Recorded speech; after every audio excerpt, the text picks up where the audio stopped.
AI. जब हम ये शब्द सुनते हैं तो दिमाग में क्या आता है? कोड, डेटा, क्लाउड, सब कुछ डिजिटल, है ना? लेकिन क्या हो अगर मैं कहूं कि इस पूरी डिजिटल दुनिया की नींव एक असली, ठोस और बहुत ही दुर्लभ धातु पर टिकी है? एक ऐसी धातु जिसका नाम शायद ही किसी ने सुना हो। तो चलिए सीधे मुद्दे पर आते हैं। ये जो आंकड़े स्क्रीन पर दिख रहे हैं, जरा इन पर नजर डालिए। सिर्फ 1 साल के अंदर रुथेनियम नाम की इस धातु की कीमत 3 गुना से भी ज्यादा बढ़ गई है। और ये कोई मामूली बात नहीं है, ये बाजार में एक बहुत बड़ी हलचल का इशारा कर रहा है। तो सवाल ये उठता है कि आखिर ऐसा क्या हो रहा है? कौन सी चीज है जो इस गुमनाम सी धातु को रातों रात इतना कीमती बना रही है? जवाब जितना सरल है, उतना ही हैरान करने वाला भी। Artificial intelligence. जी हाँ, वही एआई जिसके चर्चे आजकल हर तरफ हैं, वही इस धातु की डिमांड को आसमान पर पहुंचा रहा है। तो चलिए अब मिलते हैं हमारी आज की कहानी के मेन हीरो से। इसका नाम है रुथेनियम। तो ये रुथेनियम है क्या? देखिए, ये प्लैटिनम ग्रुप का ही एक मेंबर है। जरा सोचिए, एक ऐसी धातु जो दिखती तो चांदी जैसी सफेद है, पर है स्टील से भी कई गुना ज्यादा मजबूत और साथ ही अविश्वसनीय रूप से रेयर। स्कूल में हम सब ने वो पीरियोडिक टेबल तो देखी ही है ना? रुथेनियम वहीं पर मौजूद है, उन सारे एलिमेंट्स के बीच जो चुपचाप हमारी दुनिया को चला रहे हैं। और असल जिंदगी में ये कुछ ऐसा दिखता है। ये सिर्फ चार्ट पर एक सिंबल नहीं है, बल्कि एक असली ठोस धातु है जो हमारी डिजिटल क्रांति की बुनियाद बन चुका है। अब जरा इसकी खूबियों पर गौर कीजिए, क्योंकि यही सबसे जरूरी बात है। ये बेहद हार्ड और ब्रिटल है, इसका मेल्टिंग पॉइंट बहुत ज्यादा है, और सबसे बड़ी बात, ये एक तरह से अमर है। हवा, पानी, या तक कि तेज से तेज एसिड भी इसका कुछ नहीं बिगाड़ सकता। और बस इन्हीं खूबियों की वजह से ये टेक्नोलॉजी की दुनिया का हीरा बन गया है। ठीक है, पर इस धातु का एआई से क्या लेना देना? जवाब एक शब्द में है, डेटा। बहुत बहुत सारा डेटा।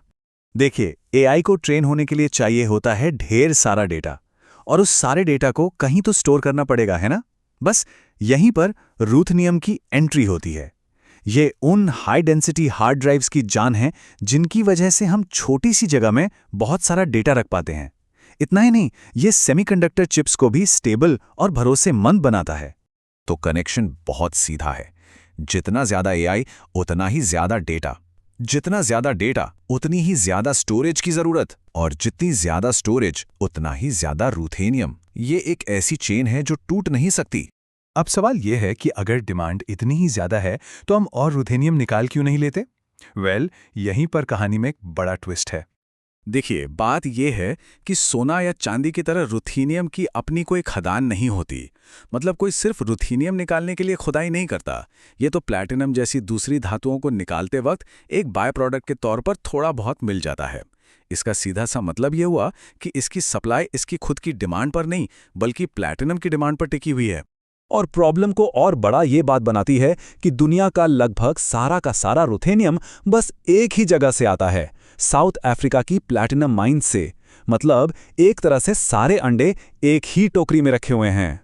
और मुश्किल यह है कि वो टोकरी भी अब खाली हो रही है। लेटेस्ट डेटा ये बताता है कि वहां प्रोडक्शन लगातार गिर रहा है। तो सोचिए, एक तरफ एआई की वजह से डिमांड रॉकेट बनी हुई है और दूसरी तरफ सप्लाई कम हो रही है।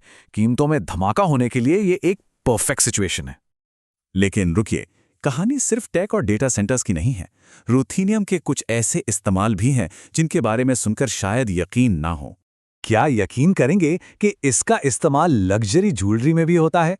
जी हाँ, इसकी प्लेटिंग से गहनों पर एक बहुत ही गहरा, शानदार काला रंग आता है जो स्क्रैच प्रूफ भी होता है।